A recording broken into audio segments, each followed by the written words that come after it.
Bismillahirrahmanirrahim. Assalamualaikum warahmatullahi wabarakatuh. Syukur alhamdulillah kita semua dapat memasuki bulan Ramadan 1443 Hijriah. Mari wujudkan rasa syukur kita dengan meningkatkan amal ibadah sesuai tuntunan Allah Subhanahu wa taala dan Rasulullah sallallahu alaihi wasallam.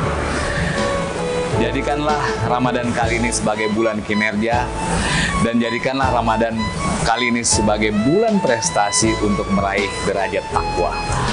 Tetaplah semangat meraih target dengan motivasi kerja ibadah. Semoga Allah Subhanahu wa taala memberikan kekuatan lahir dan batin untuk menunaikan ibadah dengan khusyuk dan bahagia. Marhaban ya Ramadan. Selamat menunaikan ibadah puasa.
Halo Care, selamat pagi. Dengan Olive, ada yang bisa dibantu?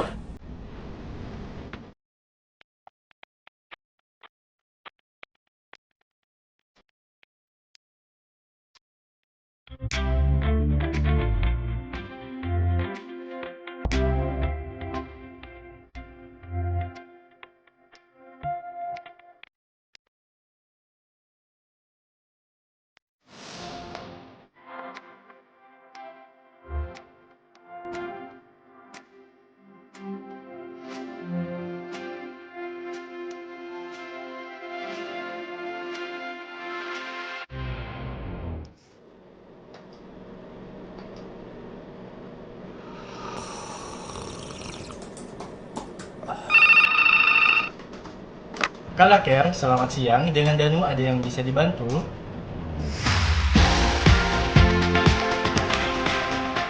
Kami siap. Melayani Kala Friends dari hati.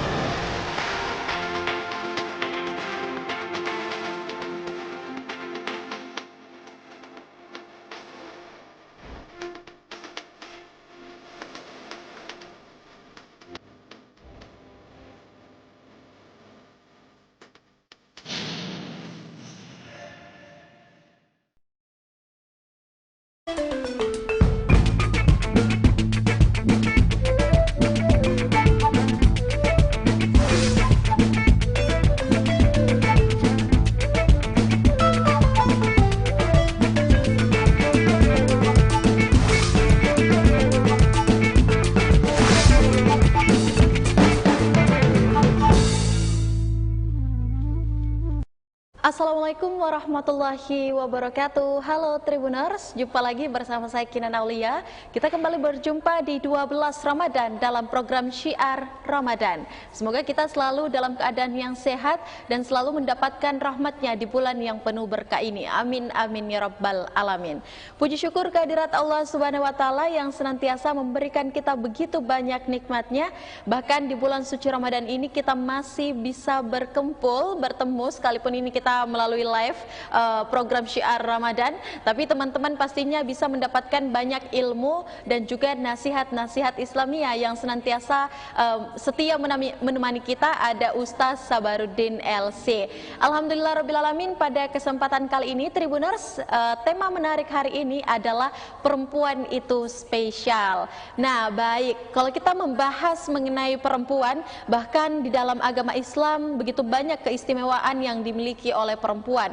Saking istimewanya perempuan, di dalam Al-Quran itu ada Quran surah An-Nisa yang juga mewakili perempuan. Nah kalau kita lihat saat ini memang kedudukan perempuan di dalam Islam ini sangat memiliki kedudukan yang sangat mulia. Tapi untuk lebih lengkapnya saya mau menyapa dulu narasumber kita yang setia menemani kita, ada Ustaz Sabaruddin LC. Assalamualaikum warahmatullahi wabarakatuh. Selamat sore Ustaz. Waalaikumsalam warahmatullahi wabarakatuh. Gimana kabar ini Ustaz di 12 Ramadan? Alhamdulillah, tetap semangat menjalankan ibadah puasa Ya. sambil kita menunggu waktu berbuka. Karena Rasulullah SAW bersabda, ada dua keutamaan orang yang kepada Allah Subhanahu Wa Taala, ada dua kegembiraan bagi orang yang berpuasa. Ya, kegembiraan yang pertama ketika berbuka, dan kegembiraan yang kedua ketika bertemu dengan Allah. Masya Allah. Nah tapi kegembiraan Tribuners hari ini Ustaz, dan mungkin kegembiraan Kinan adalah karena hari ini kita membahas mengenai perempuan, mengenai wanita itu spesial. Mungkin bisa lebih jelasnya Ustaz, bagaimana sebenarnya spesial dan keistimewaan wanita di dalam agama Islam. Silakan Ustaz Sabaruddin. Bismillahirrahmanirrahim. Hamdan wa syukran lillah, salatan wa salaman ala Rasulillah. Dalam sebuah hadis Rasul sallallahu alaihi wasallam bersabda, "Ad-dunya mata." Dunia ini merupakan perhiasan. Wa khairu mata'iha, dan sebaik-baik perhiasan adalah al-mar'atus salihah, yaitu istri yang salehah. Dalam Al-Qur'an Allah Subhanahu wa taala berfirman, "Zuyyina lin-nasi hubbus syahawati minan nisa." Zuyyina linnas, manusia diberikan perhiasan minasyahawat, dari perhiasan yang bisa didapatkan di dunia, minan nisa, urutan yang pertama yaitu wanita. Masya Allah. Maka ketika Al-Quran menggambarkan kata wanita, itu menggunakan dua kosakata yang berbeda.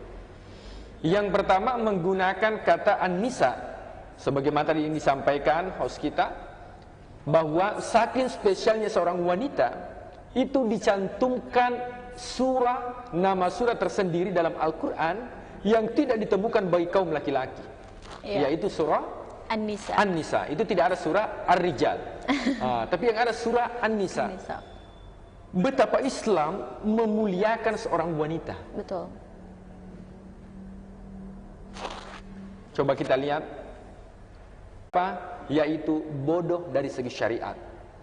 Maka diturunkanlah Islam, diturunkanlah Al-Quran itu sebagai undang-undang kemuliaan bagi seorang wanita yang selama ini direndahkan derajatnya pada zaman jahiliyah. Baik. Oleh sebab itu para Tribuners, Anda ini mulia, maka jangan merendahkan diri Anda. Bagaimana cara Islam memuliakan perempuan? Menutup aurat merupakan salah satu cara agama itu memuliakan seorang wanita. Ya.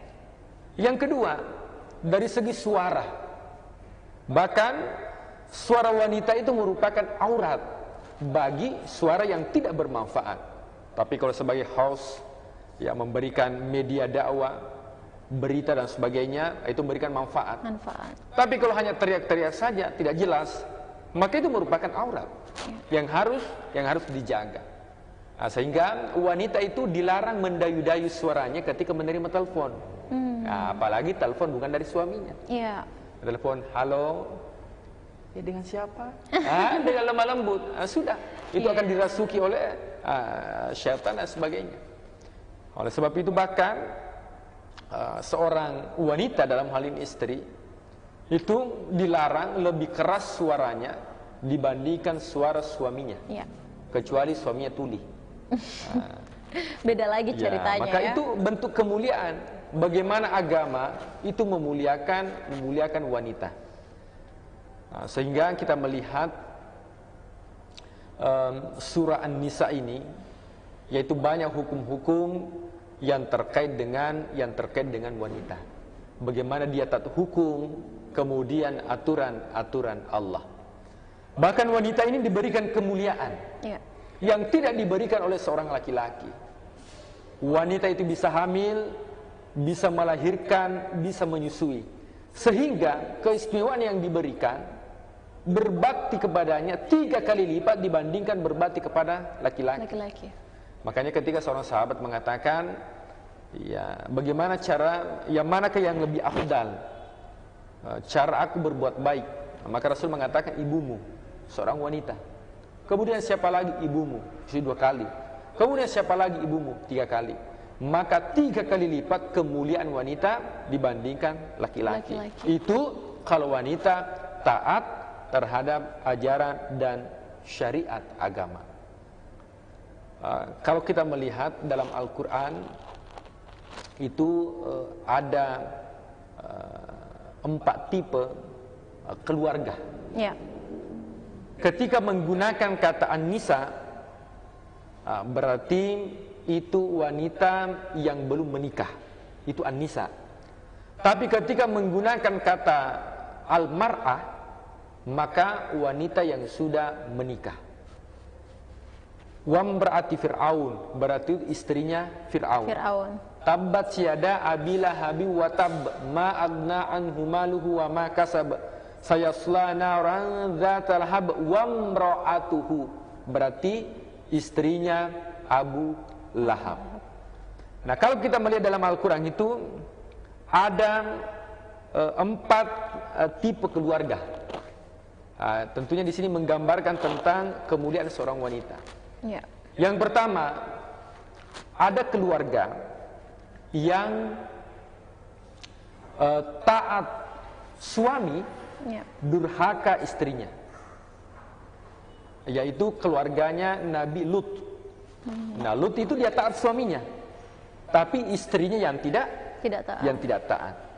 Yang kedua, ada keluarga yang istrinya yang taat, tapi suaminya yang durhaka, yaitu keluarga Fir'aun. Maka dikatakan wamra'ati Fir'aun. Iya, istrinya dia taat, sementara Fir'aun dia kufur nikmat.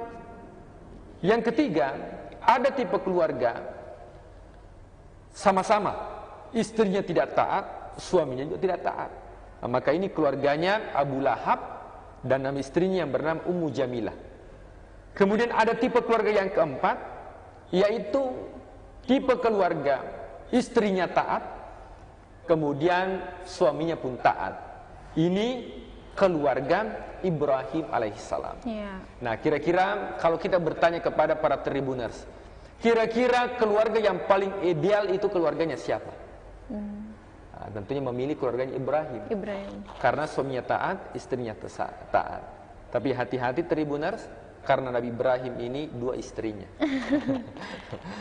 Jemaah yang dimuliakan Allah, kembali bahwa wanita ini diberikan kemuliaan. Apa kemuliaannya? Bahwa ketika datang bulan, seorang wanita, maka salat yang ditinggalkan itu tidak mesti diganti. Ya. Tidak mesti diganti. Makanya masuk bulan suci Ramadan, ada pertanyaan dari Tribuners, apakah boleh mengkonsumsi obat agar supaya mencegah datangnya bulan, ya, datang bulan. Maka kita mengatakan bahwa ketika seorang wanita itu datang bulan atau menstruasi, maka itu merupakan hadiah dari Allah yang mesti diterima. Maka tidak mesti menggunakan obat. Kenapa? Karena untuk mendapatkan kemuliaan itu bukan hanya dengan menyempurnakan ibadah puasa. Iya. Bahkan melayani keluarga pun, memberikan buka puasa, maka itu juga mendapatkan pahala puasa yang sempurna di sisi Allah Subhanahu wa taala. Nah, makanya seorang wanita ini cukup 4 amalan saja yang dilakukan, maka silakan masuk ke dalam surga dari pintu manapun yang ingin dimasuki. Nah, itu tidak didapatkan bagi laki-laki. Ya, kalau laki-laki yang ingin masuk pintu puasa, namanya pintu babur rayyan, maka dia berpuasa. Kalau dia ingin masuk pintu salat, maka dia salat. Ketika ingin masuk pintu sedekah, dia bersedekah. Tapi seorang wanita hanya melakukan 4 amalan saja, maka silakan masuk ke surga pintu manapun di antara 8 pintu itu. Apa itu 4 hal yang bisa dilakukan oleh kaum wanita? Iya. Yang pertama, yaitu berpuasa pada bulan Ramadan. Yang kedua, melakukan salat. Yang ketiga, yaitu menjaga kehormatan. Dan yang keempat, mentaati pasangan hidup. Ketika 4 ini yang dilakukan, ini berada dalam rumah. Betul. Tidak usah mencari surga dalam rumah. Surga dalam rumah bagi seorang wanita, taati suami, lakukan salat, puasa, jaga kehormatan. Maka pintu surga manapun yang ingin dimasuki, maka itu diberikan seluas-luasnya dari Allah Subhanahu wa ta'ala.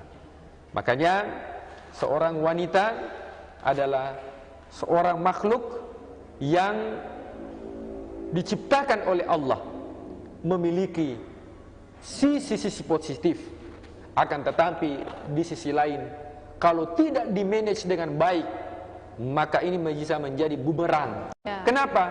Karena rayuan dari seorang wanita. Nah, maka Nabi Adam ini orang yang taat, tapi karena rayuan daripada istrinya, rayuan daripada seorang wanita, akhirnya apa?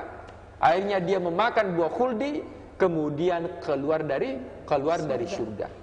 Maka wahai para wanita, muliakanlah dirimu, karena engkau telah dimuliakan oleh Allah Subhanahu wa ta'ala.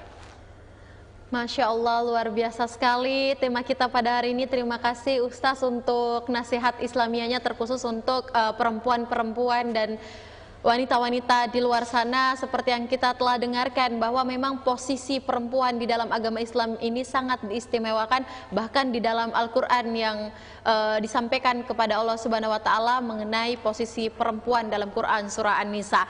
Baik Tribuners, kita akan kembali di segmen berikutnya karena ada pertanyaan menarik juga mengenai sebenarnya bagaimana peran dan posisi perempuan dalam agama Islam. Untuk itu jangan kemana-mana, kita akan kembali dalam program Syiar Ramadan seusai jeda berikut.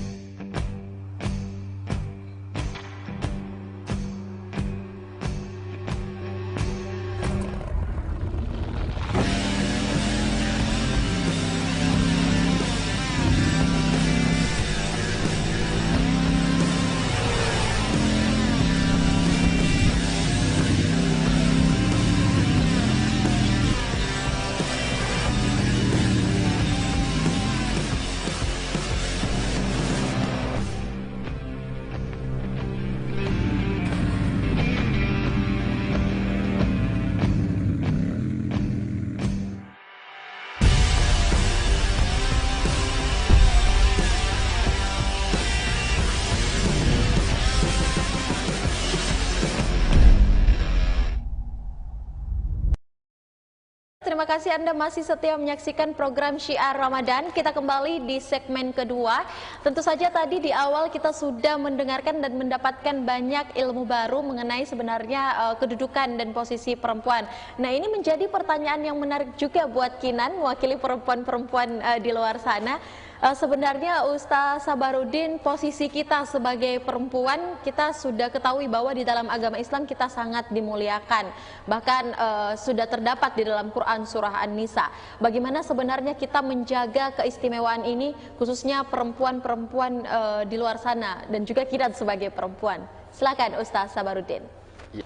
Ya, cara wanita dengan menjaga kehormatan.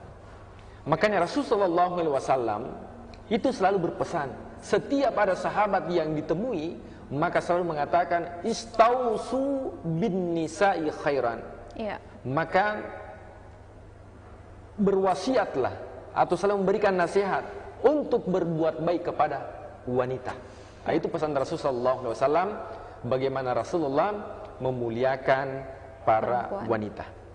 Akan tetapi, sekalipun wanita itu sebagai makmum, dalam hal ini ketika sudah berkeluarga dan suami sebagai imam yang mencari nafkah dan sebagainya, tapi tidak menutup kemungkinan ada kasus gaji istri jauh lebih besar dibandingkan gaji suami. Maka memberikan nafkah bagi suami itu tidak terlepas, tetap menjadi kewajiban. Adapun yang diberikan istri kepada suaminya, maka itu bagian daripada sedekah, tapi bukan bagian daripada nafkah. Nah, kemudian seorang wanita boleh-boleh saja ya menduduki jabatan. Nah, kita lihat sekarang luar biasa, anggota dewan dan sebagainya, bahkan ya pernah menjadi presiden pun dari wanita. Maka kita mengatakan bahwa Islam juga membenarkan seorang wanita menjadi pemimpin. Memang pada saat Rasulullah SAW ada berita yang sampai bahwa ada seorang wanita yang jadi pemimpin. Maka dalam sebuah riwayat dikatakan, celakalah, hancurlah ketika yang memimpin itu adalah seorang wanita.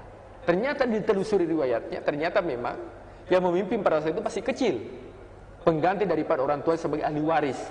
Maka ketika dia memimpin, maka boleh jadi kebijakan itu tidak dikeluarkan dari sang pemimpin tersebut, akan tetapi orang yang lebih dekat dengannya. Ya, coba kita lihat pada zaman Nabi Sulaiman alaihissalam. Nah, itu juga ada seorang presiden, seorang pemimpin yang bernama Ratu Balqis. Dia memimpin kerajaan, kemudian bertemu dengan Sulaiman.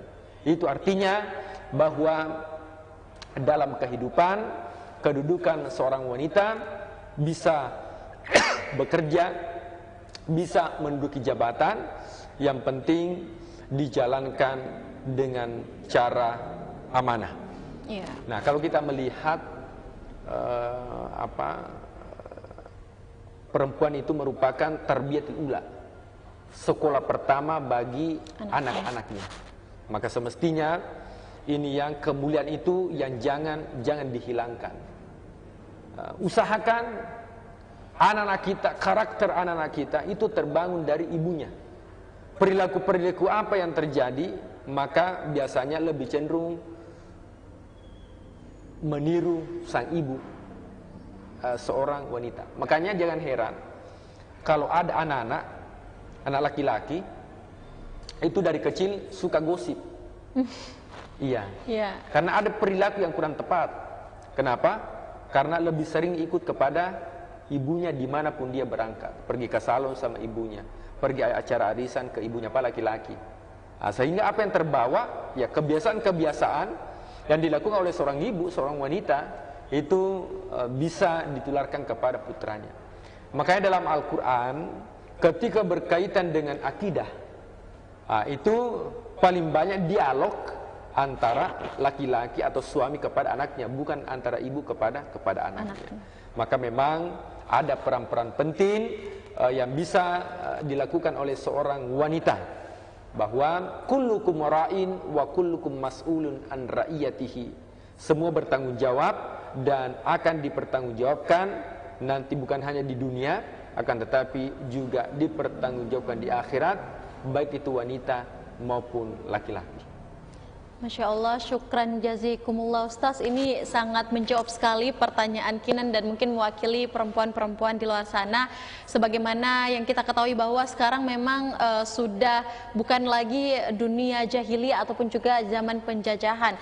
Jadi memang kalau kita melihat di dunia pada umumnya, memang sekarang perempuan sudah bisa menduduki jabatan-jabatan strategis. Apalagi kalau kita melihat secara agama, memang kedudukan perempuan sangat diberikan keistimewaan. Saking istimewanya perempuan itu bisa memilih memasuki pintu surga yang mana saja ketika memenuhi 4 poin yang tadi kita bahas di awal.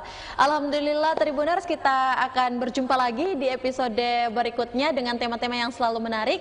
Saya ucapkan terima kasih banyak untuk narasumber kita yang selalu setia, ada Ustaz Haji Sabarudin LC, atas ceramah hari ini sangat sempurna sekali ya, membahas mengenai perempuan. Apalagi hari ini memang Kinan mewakili perempuan nih Ustaz, jadi betul-betul mendapatkan ilmu yang sangat banyak sekali. Alhamdulillah, sampai bertemu lagi di episode berikutnya dengan tema yang selalu menarik dalam program Syiar Ramadan. Dan selamat menantikan saat-saat berbuka puasa Tribuners. Saya akhiri, wassalamualaikum warahmatullahi wabarakatuh dan sampai jumpa. Assalamualaikum warahmatullahi wabarakatuh.